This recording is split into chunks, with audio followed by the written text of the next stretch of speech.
There's a green light at the end of a dock. It's small, it's far away, and a man stands on his lawn every night, arms stretched out toward it. He never gets closer. That's not just a scene from a novel published in 1925. That's the whole story of the Great Gatsby. And maybe if we're honest, it's a little bit our story too. Stick around. By the end of this video, you'll never look at that green light the same way again. On the surface, The Great Gatsby is a love story set in the Roaring Twenties.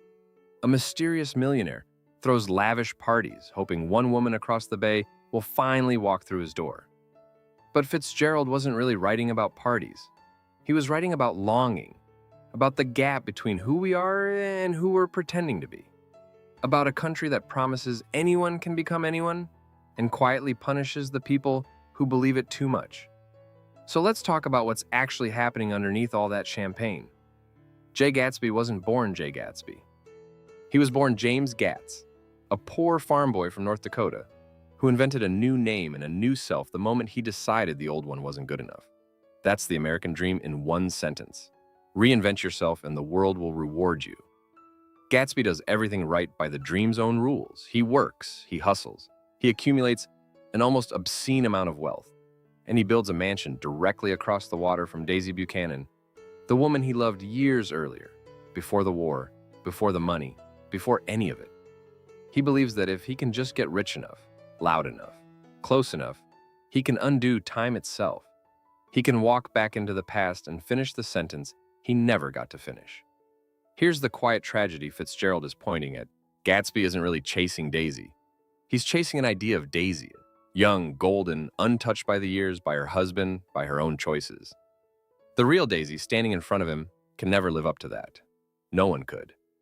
And that's the trap at the center of the whole book. The dream was never really about the thing you want. It's about the feeling you imagine the thing will finally give you. And that feeling always stays just out of reach, because it was never about her or the mansion or the money at all. Fitzgerald doesn't just tell us this. He shows us. Through a handful of images he keeps quietly returning to, almost like a heartbeat under the story. That green light at the end of Daisy's dock is the clearest one. It's hope. It's the future. It's everything Gatsby is reaching for. And notice, once Gatsby actually gets close to Daisy, the light stops meaning anything to him. The moment the dream becomes real, it stops being a dream. That's the cruelest joke in the whole book. Getting what you want kills the wanting. And the wanting was the only part that ever felt alive. Then there's the Valley of Ashes, a gray, forgotten stretch of land between the glittering mansions and New York City, where the poor live choking on industrial dust while the rich drive straight through without stopping. Above it, on an old faded billboard, two enormous painted eyes stare out from behind broken glasses. More than one character starts to feel watched by them, like the eyes of a god who's stopped paying attention. That image says something quietly devastating. Nobody's actually watching. Not God, not justice, not karma. The wealthy in this book lie, cheat, and even kill, and walk away untouched. The only people who ever pay for anything are the poor. Here's something a lot of adaptations flatten by making everyone look equally glamorous. In Fitzgerald's world, there are two very different kinds of rich, and the gap between them is the real engine of the tragedy. Tom and Daisy Buchanan live in East Egg. Their money is old, inherited, generations deep, worn in like a comfortable coat nobody had to earn. Gatsby lives across the bay in West Egg, and his money, however enormous, is new. Made fast. Made it, we eventually learn, through organized crime. No matter how many parties he throws, no matter how many shirts he owns, Gatsby will never be truly accepted by people like Tom, because old money doesn't just want wealth, it wants pedigree.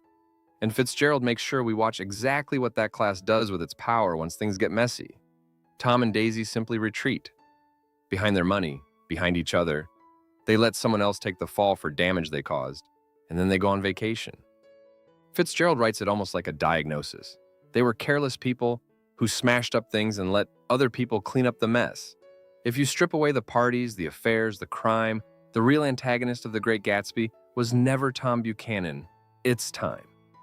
Gatsby's entire fortune, his entire identity, was built on one impossible belief, that the past can be repeated, that if he tries hard enough, he can erase the years and get back to a version of himself and a version of Daisy that simply no longer exist. When Nick, the narrator, gently tells him you can't repeat the past, Gatsby's answer is almost heartbreaking in how sincerely he means it. Of course you can, he insists. Just try hard enough.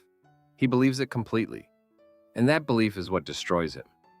By the end, Gatsby dies essentially alone. The same man who threw parties for hundreds of strangers can't fill more than a handful of chairs at his own funeral. All that glitter, and almost nobody actually knew him or even liked him. They liked what he could offer them.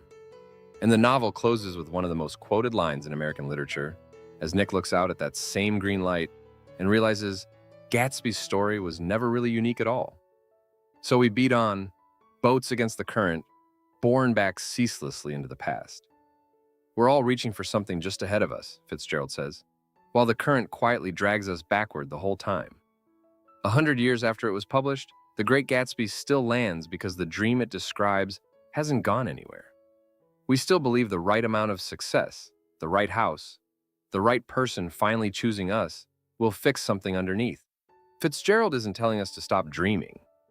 He's asking a quieter, harder question. What happens if the thing you're chasing was never actually going to fill the space you think it will? Gatsby never stopped believing in that light. Maybe the real question isn't whether the light is real. It's what we're willing to lose while we swim toward it. If this breakdown was useful, let me know in the comments which theme hit hardest for you, and I'll see you in the next one.